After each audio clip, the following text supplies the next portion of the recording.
Hi everyone and welcome to Campus Channel. I'm here with EMLYON Business School and we're going to be talking about the MSc in Health Management and Data Intelligence. Here with us today we have Florencio TRAVIESO, Professor and Co-Director of the program, and we also have Benjamin DALMAS, Professor and Co-Director of the program. They're here today to answer your questions, but first we're going to start with the pitch.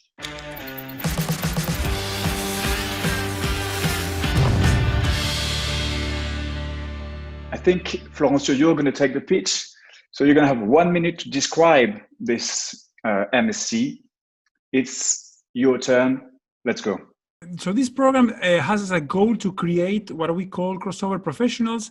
And these crossover professionals may come from different backgrounds, either medicine or bioscience, or even business and management and finance. So basically, we bring everybody together and we add competencies to your basic competencies or previous competencies, and then we invite you to this travel or this sort of trip into data intelligence, artificial intelligence, data analytics, data science, into the world of health. So that's the new digital health that we're going to be inviting you to enter into.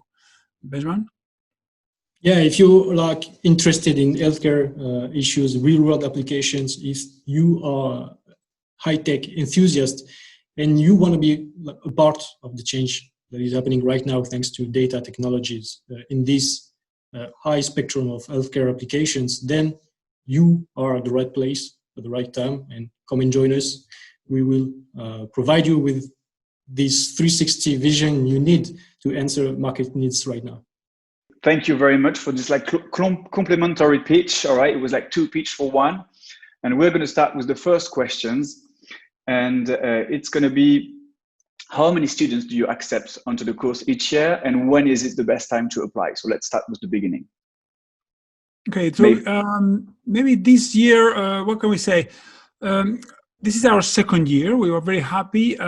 We have reached a point of, I would say, maturity where we will have approximately 40 students. We don't want probably 40, 45. We don't want over 50 because it wouldn't be manageable at this stage. We began with 16, 17 last year, and we're going to plan to have a 40 this year. That would be the perfect amount of people to have a personal experience, a very creative and personal experience. Best time to apply probably at the beginning. At the beginning is where there's more space, there's more scholarships at the beginning, and there's always basically now we are at the point where at the end of the recruitment process it is more competitive, certainly. Okay, and can you give us a precise date when is the deadline, for example, for next year? We continue to have deadlines now. Basically, mid-July and mid-August are going to be our next deadlines. However, our first deadlines will begin normally around the month of February, March, and so on. Okay, thank you very much. We're going to move on to the next question, and it's going to be more like, what kind of academic background do I need? So it's a student speaking. What kind of academic background do I need in order to be eligible to apply for a master at EMLYON? Do you have a specific entry criteria?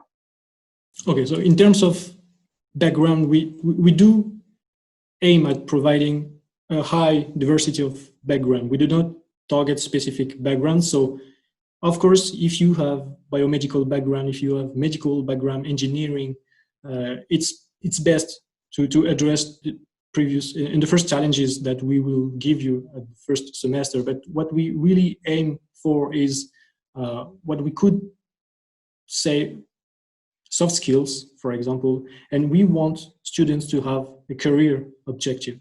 How can the MSc program can match your expectation in terms of professional opportunities? How can we help you achieve what your dream job is? And this is regardless of your background. So if you express a real will into solving healthcare issues with technologies related to data intelligence, then we will welcome you with open arms, regardless of your background. But it's really this thing we focus on. The career perspective.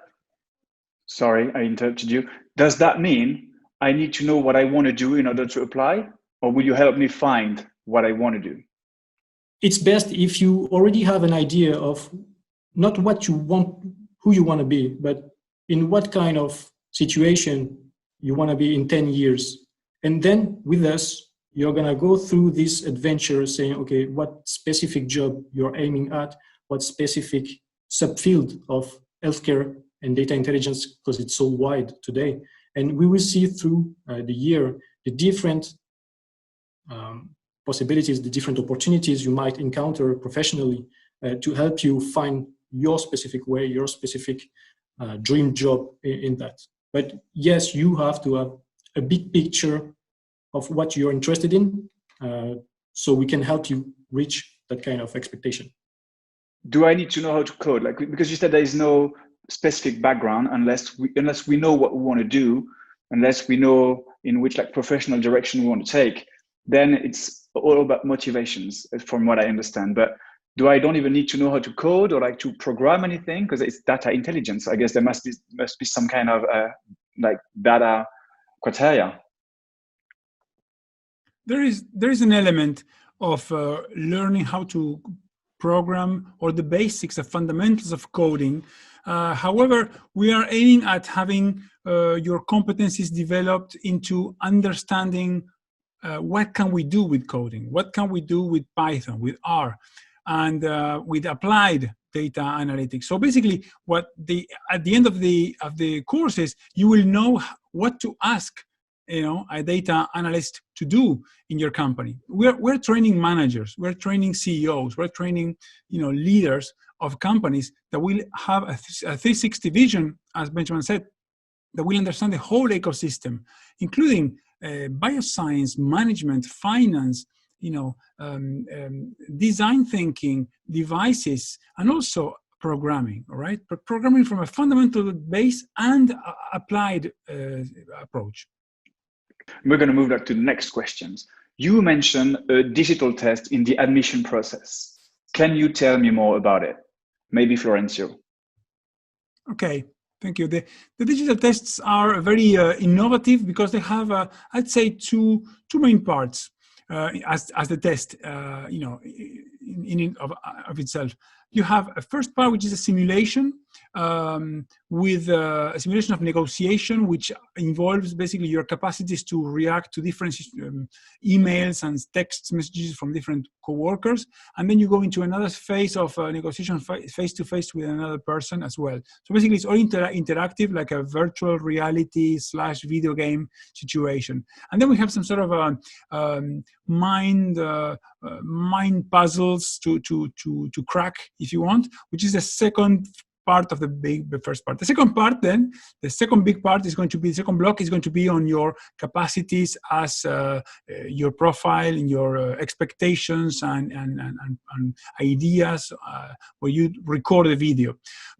Some people get afraid, or are afraid about the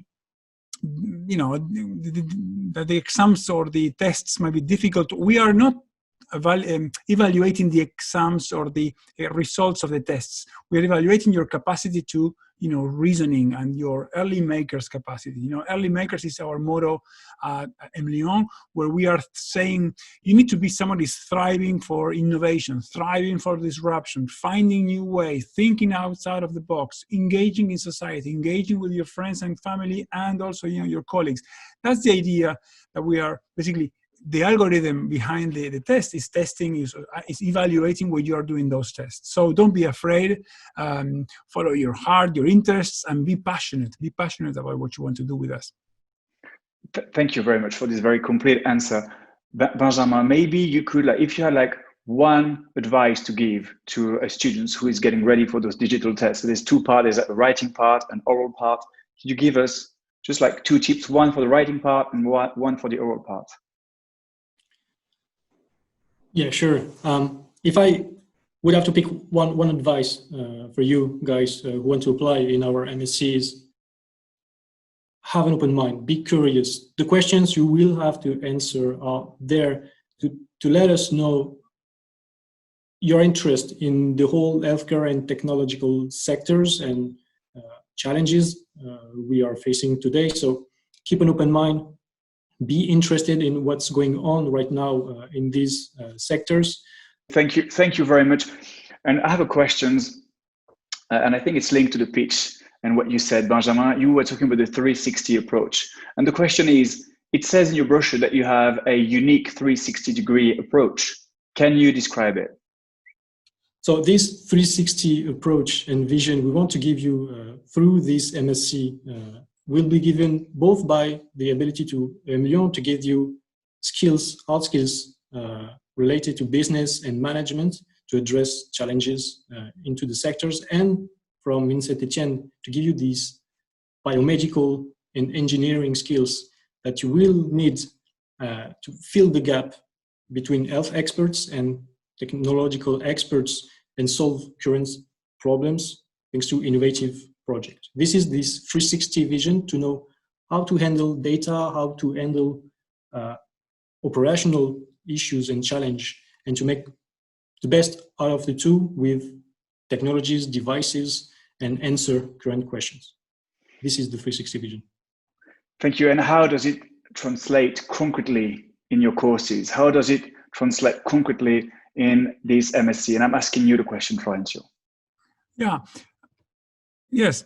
What would we do? We have a hands-on approach. Basically, we have theory, of course, and then we have practice.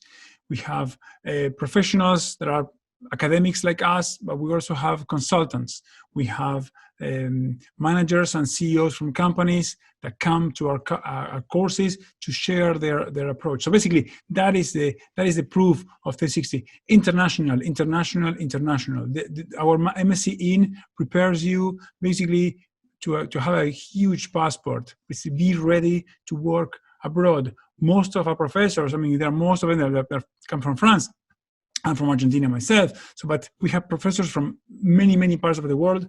We have contacts with companies from many parts of the world, and we're going to introduce basically a lot of conferences, via Zoom or video conferences with other professionals around the world. So we're going to bring a whole 360 experience, a real immersion in the market, and a real hands-on experience. Okay, thank you very much. This brings us to the next questions, which is like directly linked to what you just said. And the question is, how have you adapted your courses to the current situation? Will I still be able to go travel abroad as part of my studies, including to the various countries listed on your website? I guess the current situations refers to, well, the pandemic. Certainly. I would say that we are ready to bring a full academic experience, a 360 approach, and international exposure as we did last year under the current circumstances. There will be courses provided from our campuses. There will be enhanced activities online for those who might not be able to come on time because of migratory or visa requirements or any other situations happening. And I'll tell you what I think. Basically, we are not stopping. That's the first concept. We are not stopping. We are constantly innovating. We are introducing new methods of learning. The current pandemic, let's say COVID is an accelerator for us. It's accelerating our passion to change things and to make things happen. And we're going to make things happen for our students next year. And the same way that we overcome all obstacles last year. And I mean, the guys watching, wherever you are, you will be able to contact our students, and they will witness the proof of what we did last year. This year is going to be special. It's going to be hopefully as normal as possible, but also we will have a constant plan B or an alternative on the back of our hands to provide all the necessary presence, academically, professional, and from professors as well, all the time for students to have the best experience we can. Yeah, that's a very important point. Like, no matter what happens, you will have an international experience. You will benefit from the program, and it will keep its promises. And I think it was something very important to mention, because like some cliche, and that's where we're going to move. That's why I'm saying this word. But like, this cliche is not right for EMLYON and his MSc in health management and data intelligence. Every school has a stereotype, and we're going to dig a little bit closer to the truth and see what lies behind those cliches.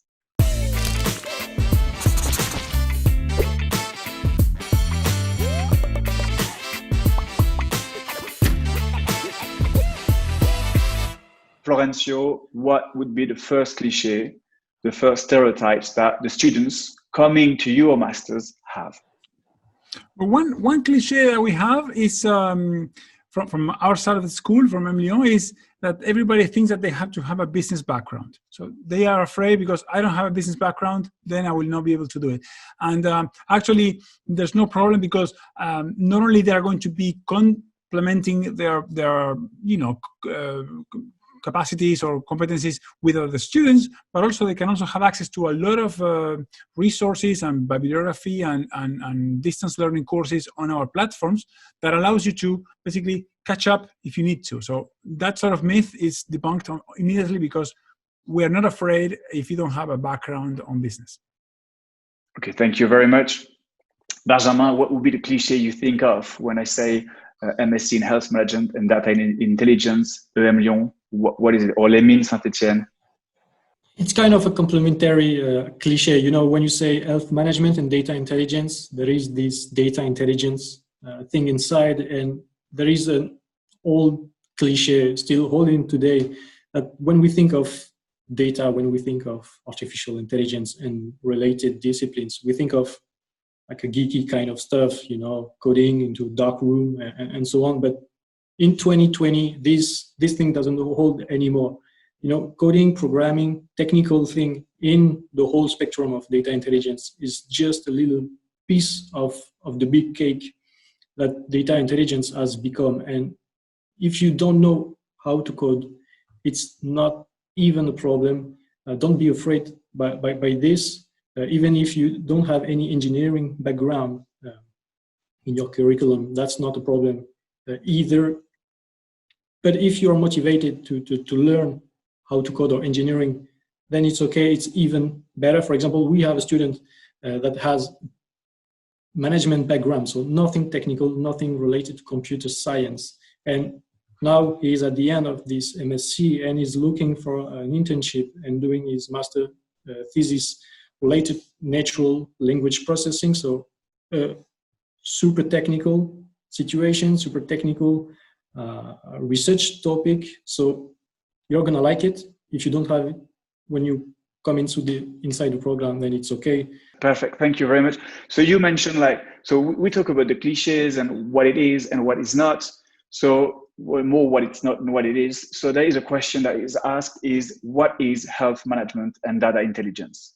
Benjamin, maybe you could complete the first, starting from your cliche, you could complete the answers. What is it exactly, if that's not just some geeky environment? This health management and data intelligence concept notion is the ability to first understand what's going on right now in the healthcare system. What's the challenges? What are the opportunities from a business point of view, but also from a patient perspective, from a medical perspective? What do we want to reach? And what can I do to reach these objectives? How can I use the technologies? How can I use the data? And how can I process the large amount of data I have today to achieve this objective? And this is what the MSc is about, is where do I want to go? And what do I have to do? What kind of innovation do I have to provide to go from where I am right now to where I want to go? That brings me to the following questions. And it's for you, Florencio. We talked about that, but what makes this MSc in health management and data intelligence different from other programs with the same name? How is it different? Yeah, so there's a lot of elements that we have in difference. One is that we some of them we mentioned them. 360 approach, early makers philosophy or methodology. We have courses that are very groundbreaking, like the track that is called Transforming Early Makers. We call it TEM, which is going to be this year is going to be quite special because we're going to propose new themes to students for them to prototype solutions. Okay, I'm not going to spoil the topics, but or the exact ideas, but we're going to basically drop topics and themes to students to develop these new basically prototypes for actual or potential actual companies. The other thing that makes us unique, I'd say, is the internationalization capacities that our students develop, which makes them immediately ready to work anywhere in the world. Other programs may only have a concentration in the French market. We are thinking about the global market. You have to understand that we have one learning trip in Boston in the USA and one trimester, which is long 3 months in Shanghai in China. So those two international immersions, together with all the exposition that we have to internationality during the program, makes us, I wouldn't say the best bet, I do believe so, but it's an amazing opportunity to open your minds. Okay, thank you. Maybe Benjamin, you want to give your point of view as well, and what makes that master unique? Yeah, as Florencio said, we have this 360 approach, international approach, but even a better thing is we are passionate guys. We are passionate about healthcare innovation, technologies, how we can bring new technologies to the market, how we can solve current problems. And we are super enthusiastic with interacting with CEOs, with this whole spectrum of interaction you can have with the market right now. So it's really an opportunity for you to exchange with us because we like it. We like it very much. And this is what makes, I think, our MSc a little bit ahead because, it's a passion for us. Thank you for that answer. I had something in mind, and a student brought that question. I think what makes it unique as well is that there is two schools in one master's. You have Les Mines on one side, and you have Les Mines Saint-Etienne on one side, and you have EMLYON on the other side. And the question that the student asked is, how does the course combine the best aspect from the schools, Les Mines Saint-Etienne and EMLYON Business School, in a relatively short courses? Will I be studying in both cities? Maybe Florencio, you can start with the answer. Yeah, I can start with the with the part of EMLYON. Of course, I would say that maybe I'm wrong, but 90%, 85% of our courses are going to be based in EQLI, in our campus in Lyon, and basically we will be embedded by the spirit of the thriving life in the EQLI campus, and then we will have a lot of professors from Mines Saint-Etienne coming to EQLI, but that would be a first part. And then what's the part that's going to be bringing from EMLYON? Basically, top four, fourth school in France, number one. That's a very important thing. What else? The capacity to develop new ideas, the transforming early makers track that we were discussing. And then there's going to be all this interaction with other students from other programs that we will create, through our, I was going to tell you later probably, but our after offices, we're going to make virtual after offices with different students. So we're going to create like a campus life that is going to be complementing everything that we do. But from the perspective, that's from the side of the of EMLYON. And Mines, of course, Benjamin.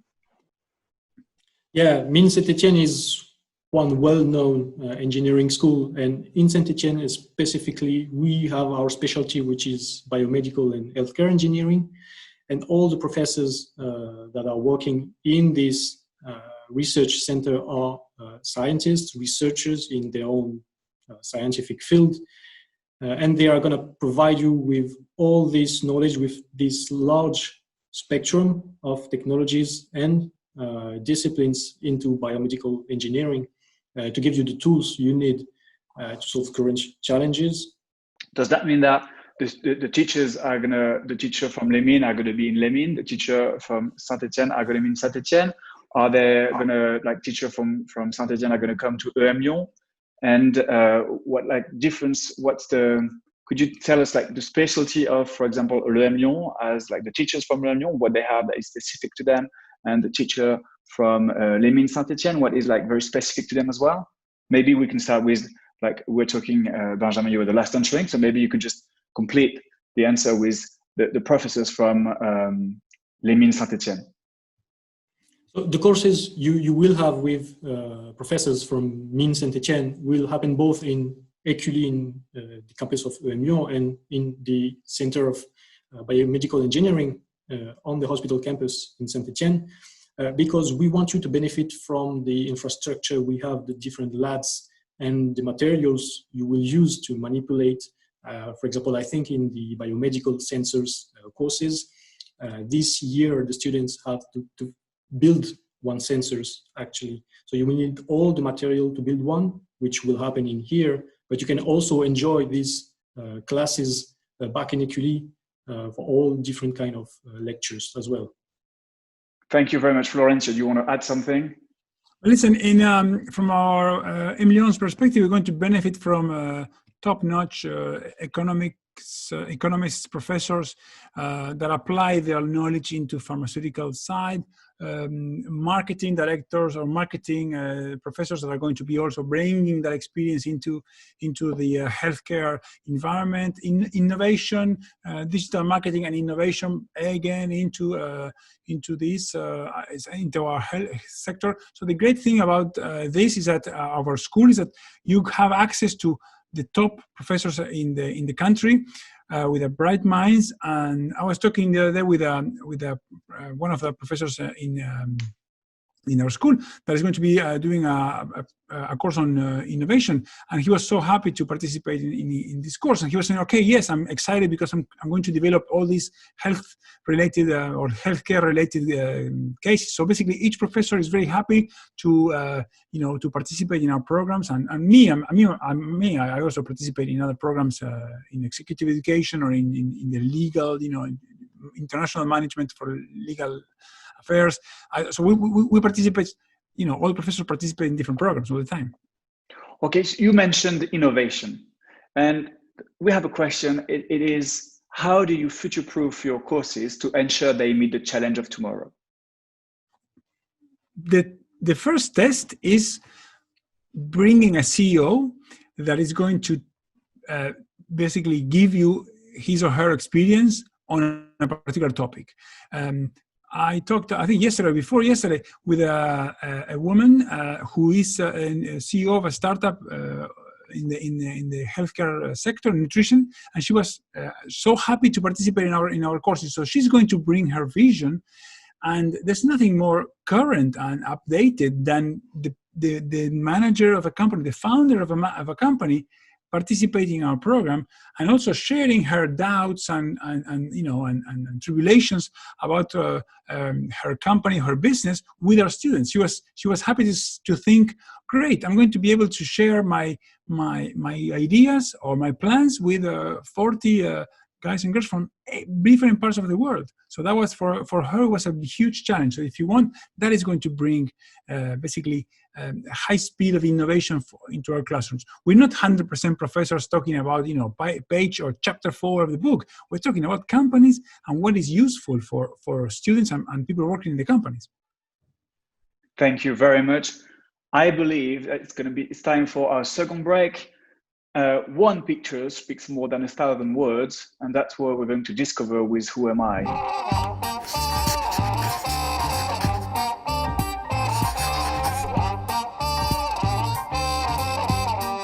As you know, I'm going to name three famous people, and you're going to tell me which of the three is, according to you, Benjamin, according to you, Florencio, the one that represents the best your MSc. I'm gonna start with Professor Raoul. I'm sure you've heard about him, Didier Raoul. He's a famous scientist. Maybe he's got the early maker spirit. I don't know. You will tell us about it.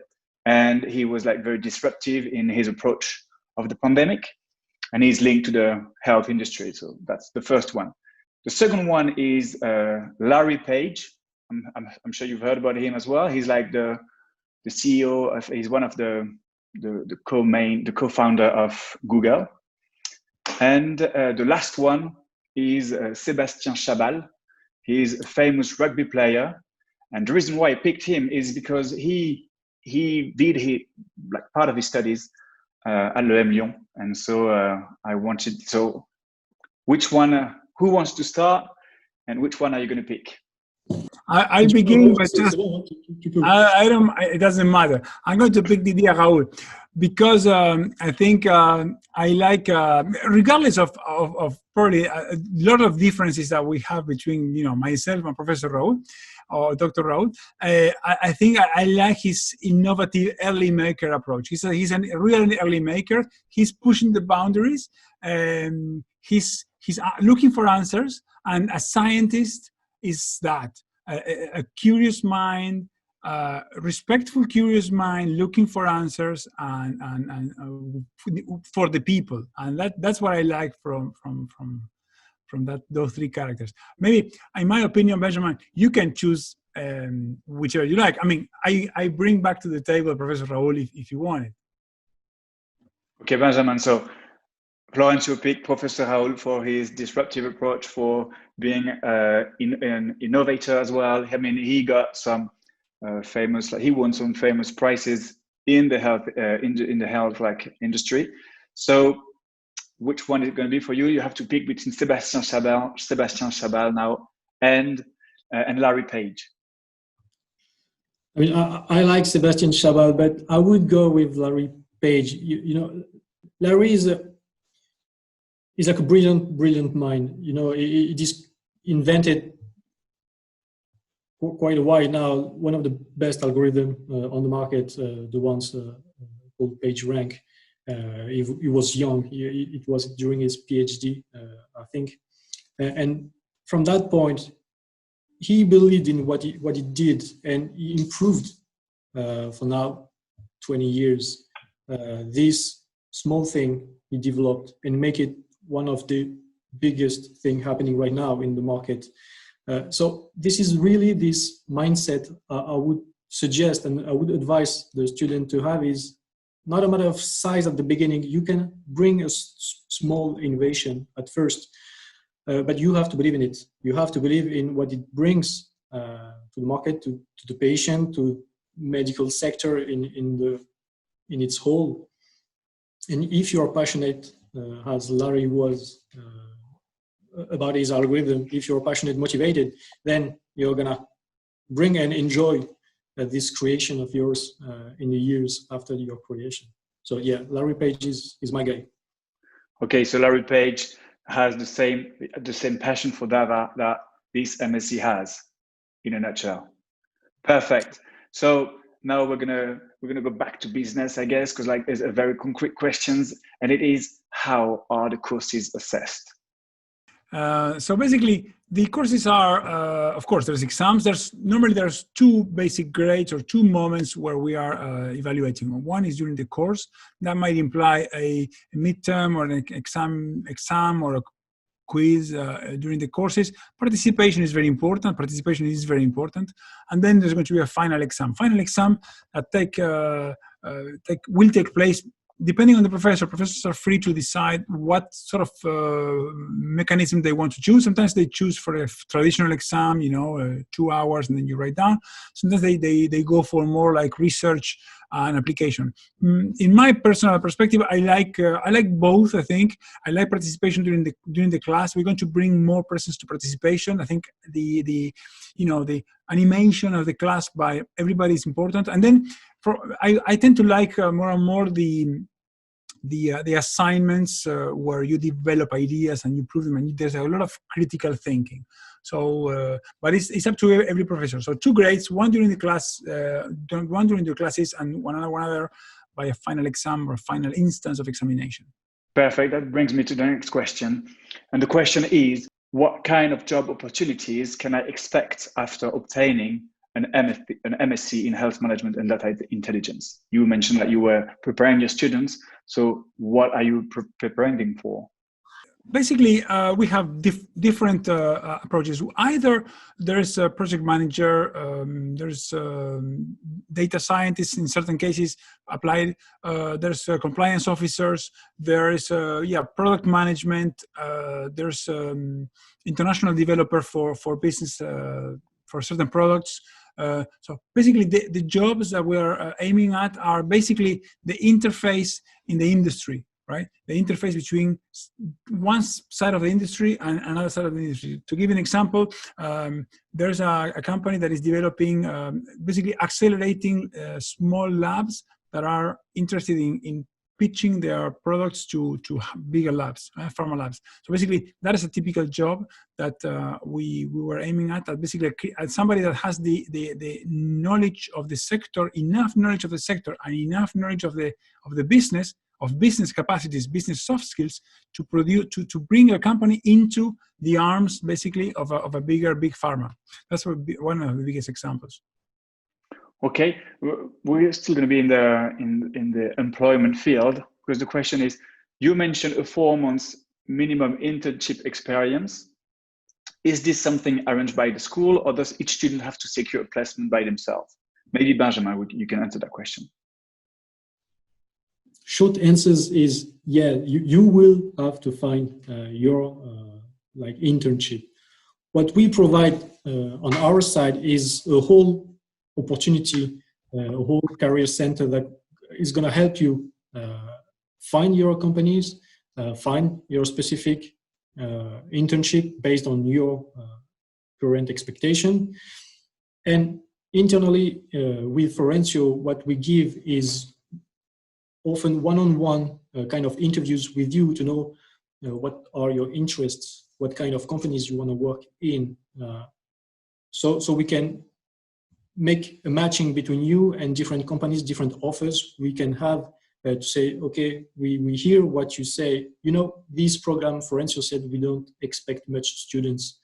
We don't expect 100 students, because it's kind of a surgical, program where we are close to you, that we want to provide the best for each and every one of you from a custom-made kind of program. And the internship goes with that ideology. So we want to provide you with the best internship that could match your expectation. So we will go with you along the way, but it's not going to be put on a silver plate, let's say. You will have to define what kind of job you want, what kind of internship, so we can help you find what you're looking for. When it comes to student health, so you're going to advise the students. You mentioned that you were experimenting a new way of counseling. You mentioned office hours. You mentioned after office. Maybe, Florencio, you want to tell us more about how you help students and how you make sure that, you give them the tools to be able to find what they're looking for. Excellent. Yes, we have a new ideas that we're going to be testing this new year. Something that we did last year. We'll give you basically what we did last year and we are in this year now. So last year, in order to spark interest and spark the curiosity of students, we did a couple of times. We did a lunch break. Basically, where we did we took a classroom during lunch hours, basically, and we watched a documentary together. So we brought some food and we created an environment to watch a documentary together, all the students. So a documentary about Theranos, very interesting case that basically it talks about ethics, talks about the industry, talks about business, very interesting. That created a lot of conversation, and people were always going back to that example. Basically, what spark curiosity. And we did the vocation days, what we call them, face-to-face vocation, where we asked students to bring, okay, where are you in terms of your vocation? Where would you like to work? What would you like to do? What do you like to research? So we coach them, basically. We spend time, and then we try to tailor their needs. We are preparing now for this year, basically doing what we did, include more visits. Last year, we went to IBM in Paris. We went to IBM and visited IBM. We discovered IBM Watson. We're going to do more visits this year. And also then, we're going to include this new modality of after office hours, basically, a virtual hallway where you can open the door, the Zoom door of a professor, and discuss with us or other professors for to bring your questions, maybe doubts or any issue that happens, and then we can basically dispatch you to any other part of the school. So office hours are going to be a full feature Thursdays or Fridays. We're going to introduce after office modality as well for if we have any students that are abroad and they were not able to come in time. We're going to give there's of course always the opportunity to have office hours wherever you are, and also the new modality of after office. After office is what? It's a meeting where we will be able to set up rooms where we all be together and basically, just to discuss and maybe use that time for, socializing, and, maybe even we can try as a beta test, we can bring students from another MSc in, the guys from, the data science, and we bring them to discuss all together as well at the program. So we have all these new features that we are including as well. And we're going to include a very robust architecture in terms of online learning and audiovisual features. That's going to be a whole brand new thing that we are basically producing and right now. We're producing videos and producing content for these new courses. Thank you very much for that very complete answer. We don't have much time left, but I want to ask you one last question, and then it's going to be extra time. That question is a student who is telling us, have never been to France. What can you tell me about the culture and lifestyle in Lyon? Benjamin, very quickly. If you've never been to France, then you're so gonna enjoy your experience in Lyon. Lyon is the second biggest city in France. It's way in the middle of every big city in Western Europe, south of France, Paris, but also Geneva, Switzerland. The dynamism of the city is so great. It's a young city. Students living there are happy. As well, you have a lot of nightlife. But also from a professional point of view, you're going to enjoy this ecosystem in healthcare and technology. You're going to find what you're looking for. If the food is great, everything is great.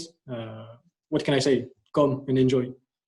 Okay, fine. Thank you very much. It's time to wrap up any loose ends. It's time for extra time.